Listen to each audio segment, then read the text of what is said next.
Anyway, so the first appointment I went on with Alex, and I'm telling you this story because it's a preface to what I got you guys as a Christmas gift.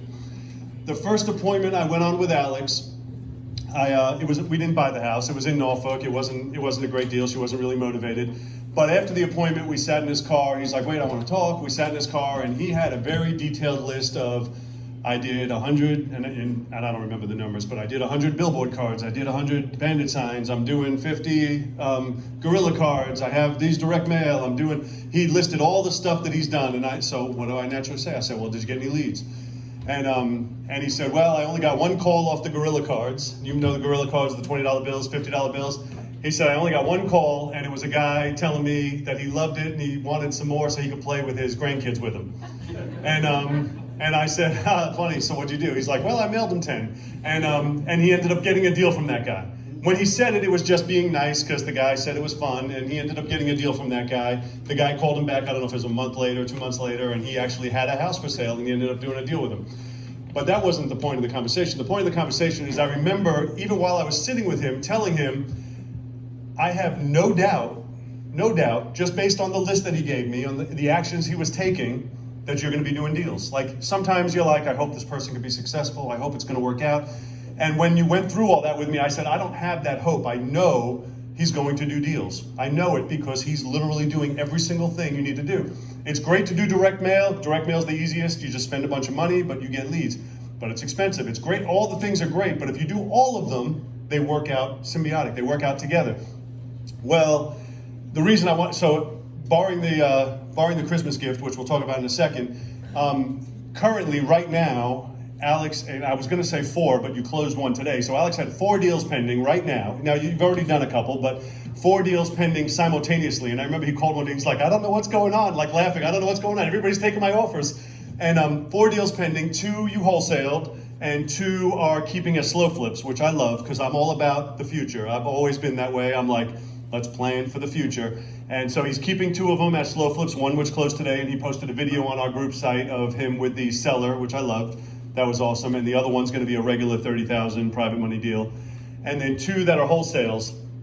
And so why we're discussing it, what it was in my head is when we had that meeting, I was thinking about, I know, like with confidence, without a doubt, I know that you're going to do deals and you're going to be successful.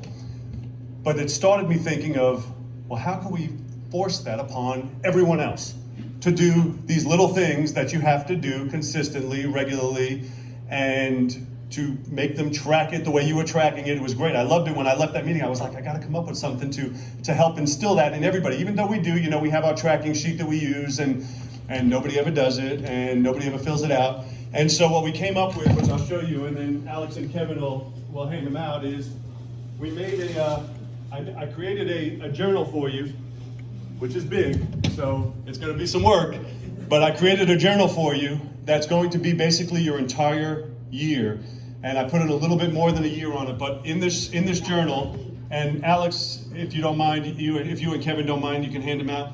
It basically tracks every day on the activities that you actually did for the day, as well as several different, I threw in some different things, some quotes that I like in there, which I'm going to read you some in a minute.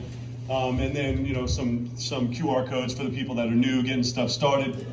But I had this idea when we first met. I was like, I got to somehow, because I kept giving people a sheet, and I was like, well, you need to do it every week, and nobody would do it. And so I want to tell you guys that if, in fact, you do it, what's in here and track it, you will do deals. Simple as that. It's simple as that. On the flip side, you can lie. You can cheat. You can just fill it out real quick before we meet. You can just fill in some stuff, but you're only going to be cheating yourself, right? You're only going to be cheating yourself if if you're like, oh crap, I'm going to meet Scott, and I know he's going to ask to see the book, and there's nothing in there, so real quick before I go, I'm just going to fill out a bunch of stuff. You can get away with it, and I probably won't notice. But we're going to know because you're not going to have the deals to back it up. Does that make sense? And that's the proof is in the pudding, and so the proof is going to be in the deals, and the deals will come if, in fact, you do the work. And so it all comes down to doing the actual work, and that's why we laid this out, so it made it real easy for you guys that, what we did on the scorecard is listed on a daily basis. And then at the end of every week, it's a recap of the week. What did you do right? What did you do wrong? What do you wish you did better? Your future vision's in here. Your future vision as you change it is in here. And so we tried to put a little bit of everything all together inside of the book. I think you guys are really going to like this. Kevin's actually, you know, Kevin, I'm going to make you talk for a second if you don't mind. Kevin's actually got a preview copy of it, and so he's already started using it. And every time he talks to me about it, I'm like, you need to tell that to everyone else. So now I'm going to make him. All right, so for those who don't know, I just spent 3 months eating nothing but chicken and rice. And I lost 33 pounds, but one of the secrets is I had a freaking journal, right? And every day I wrote the workouts, I did the work. I put in the food, made sure I didn't eat too much, right? It's just a book. It's an empty book. I filled it up, right? But I think for this kind of stuff, it's really valuable. I've had this book for 2 days, and you know, my wife the other day was like, "You're sitting around doing nothing." I'm texting all day. There's deals. I'm thinking about the deals all the time. But what she sees is I got my feet up on the couch with my phone in my hand, right? So I put it down. I wrote it down, and what I realized is I got a lot going on, right? It's there. It helps you visualize your short-term plan, your medium-term plan, and your long-term plan, right? And it's just pages in a book, but I'm filling them out, right? I'm putting thoughts on paper. I'm focusing on my goals. I'm writing it down, right?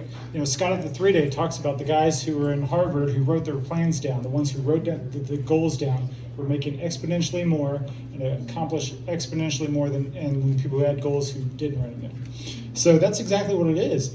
And I think half the value is while you're doing it, right? Half the value is, okay, what am I doing today? How am I going to fill this page up? How am I going to get results? What is my activity? And if y'all haven't heard me say activity wins, I say it a lot. Activity wins, right? But I think the other side of the other side of that coin is 6 months from now, a year from now, when you look back, you'll see how far you've come, right? And that's got huge value, right? I found a journal I kept from when I was 20 years old, and to see, you know, the dreams I had at the time, the plans I had at the time, and how they manifested and how they grew. And we were talking earlier today about not just, you know, you accomplish your goals, but you drastically exceed your goals, right? And if you don't write those down, you don't remember it. You don't remember it. And I think that's got huge value just to see how far you've come. So half the value for me in the last 2 days is just putting it all on paper. But I also think next year, when I look back at this book, it's going to be extremely informative just to see, like, is my mood good? And see the correlation between a good mood and productivity, right? If I'm in a bad mood, I guarantee you those pages are going to be a little more blank. So I think it's just good for your brain, and I think you guys need to fill these up. I'm looking forward to see some very rough-looking, full, ragged, tagged books next year. I'm not faking it. All right, so we put a lot of quotes in the book, and so I just wanted to read you a few things, and then we'll stop and just drink beer and listen to Christmas music.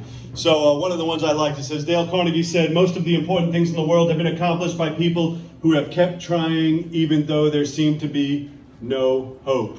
And I know a lot of times people say, well, they're like, oh, but this isn't working, or that's not working. And I'm like, well, that's the point. If it worked, if it was easy, everybody would do it. Whenever you're living an awesome life, it's easy to think, well, if this was easy, everybody would be living an awesome life. There's a reason everybody's not, right? There's a reason, because when it seems there's no hope, and when it seems it's getting too hard, what do most people do? They quit. They quit. And so that makes all the difference in the world, is to keep going. Vince Lombardi said the difference between a successful person and everyone else is not a lack of strength, not a lack of knowledge, but a lack of will. You guys hear that? It's a lack of will. It had nothing to do with how much you knew. It wasn't the strength. It was a lack of will. And I love that quote. You guys know this one from Mike Tyson. Everybody has a plan until they get punched in the mouth, right? And I love that, because I personally don't think that anybody should even be called successful until they've been knocked down, because it's easy to keep going when you're winning. Right now, we are in a market right now where I see it all day long. So many people who are crushing it, and all I see is, oh, I'm opening up this and I'm buying that. And I'm like, come see me in a couple of years when everything's on sale, because I've been there before, and I know what's going to happen. And I don't ever want to be a pessimist, but I'm like, everybody feels like I can't lose money. Everything I touch turns to gold. I used to be that guy. And but I know from being through this already that is not the way it ends. everybody has a plan until they get punched in the mouth. And so right now, there's so many people in our industry that all you see is bragging on how awesome they're doing, which is why even though you guys who are crushing and making money, what am I still pitching to you? Pay the crap off, pay the crap off, pay the crap off, no debt. When everyone else is teaching the exact opposite. So I'm gonna tell you, and I'm gonna keep it short, but I'm gonna tell you a real quick story. This is back in 2008. So this is a long time ago. Man, I'm old. So 2008, Kevin came into my office one day. Mind you, we haven't made money in about a year now. Everybody says the bust was in 2008. It was 2007. It just didn't hit the news till 2008.